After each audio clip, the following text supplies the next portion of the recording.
Before we dive in, I want to invite you to subscribe to After the Sirens and share your thoughts in the comments. I'd love to hear which strategies you find most intriguing or would try yourself.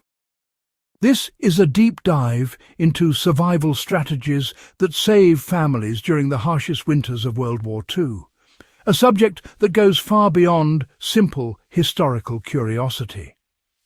The lessons from these desperate times are not just stories, they are blueprints of human ingenuity under extreme pressure. By the end of this, you'll not only understand how civilians endured freezing nights and near starvation, but you'll also gain practical insights into resourcefulness and preparation that can still apply today. Families learned to create heat without modern energy. One of the most immediate threats in winter during World War II was cold. Fuel shortages meant traditional heating methods were often impossible. Families adapted by insulating their homes in creative ways. Curtains were layered with thick blankets, windows were stuffed with straw or old clothing, and walls were covered with tapestries or extra sheets to trap heat. In some cities under siege, residents stacked furniture against walls and filled gaps with newspapers, drastically reducing heat loss. Practically, this teaches us the value of thermal barriers. Even a small gap in insulation can turn a home into a dangerous place during extreme cold. You can apply this lesson by understanding how to retain heat efficiently using materials at hand, from furniture placement to layering fabrics, without relying solely on conventional heating. Food preservation became a matter of survival. With supply chains disrupted, families could not rely on daily markets.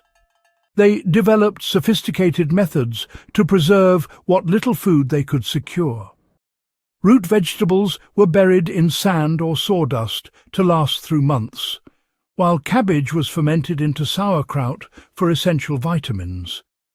Meat and fish were smoked or salted, sometimes using improvised smokers in basements. These methods were not just clever, they were essential. Today, these techniques can be adapted in emergency situations or for sustainable living. Learning fermentation, smoking, and proper storage can turn short-term shortages into long-term sustenance. Communities shared resources and formed survival networks. Survival in World War II winters was rarely a solo endeavour. Families who pooled resources, shared fuel, and traded goods increased their chances of survival dramatically. Neighbours created informal ration exchanges and warned one another about hazards like collapsing roofs from snow or hidden ice patches.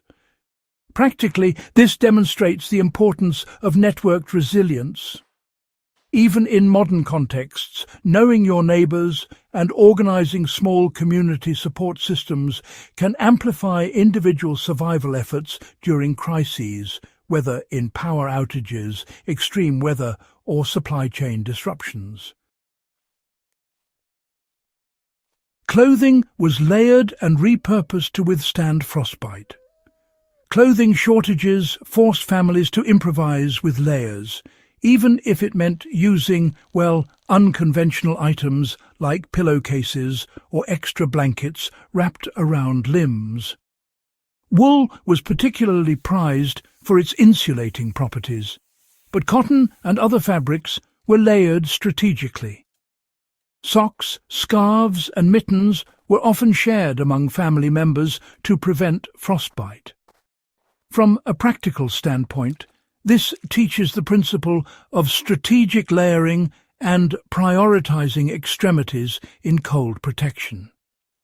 For anyone preparing for extreme cold today, understanding this layering system can prevent serious injuries and conserve precious resources. Families relied on makeshift stoves and ovens for cooking and warmth. With fuel scarce, many families constructed small, efficient stoves using bricks, clay, and salvage metal. Basements and cellars were converted into combined cooking and sleeping areas to maximize warmth. These stoves were meticulously maintained, and small fires were carefully tended to avoid smoke buildup while providing sufficient heat. Applying this today, survivalists or enthusiasts can learn the art of efficient heat management in confined spaces. Knowing how to safely generate and retain heat without modern appliances is a crucial skill that can literally save lives. Children and the vulnerable were prioritized in scarce environments. Survival often meant hard choices. Adults would go hungry to ensure children received enough calories and warmth. Families used routines and small rituals to conserve energy, such as keeping children bundled together for shared body heat at night.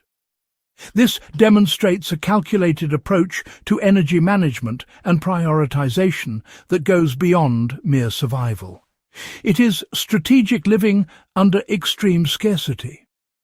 Practically, it teaches modern survivalists how to triage resources in emergencies, emphasizing both the importance of human life and efficient energy allocation.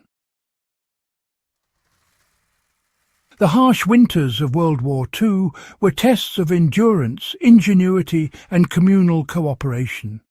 Every improvised heater, every preserved vegetable, every layer of clothing tells a story of human resilience. These lessons are timeless for anyone who wants to understand not just how history unfolded, but how people survived in the face of overwhelming adversity. By studying and applying these methods, you gain both historical insight and practical knowledge that extends far beyond the pages of textbooks. If you found this exploration valuable, make sure to subscribe to After the Sirens. Leave a comment sharing which method struck you the most, and share this video with fellow history enthusiasts. By preserving these survival stories, we honor the ingenuity and courage of those who endured some of history's deadliest winters, and we keep their lessons alive for generations to come.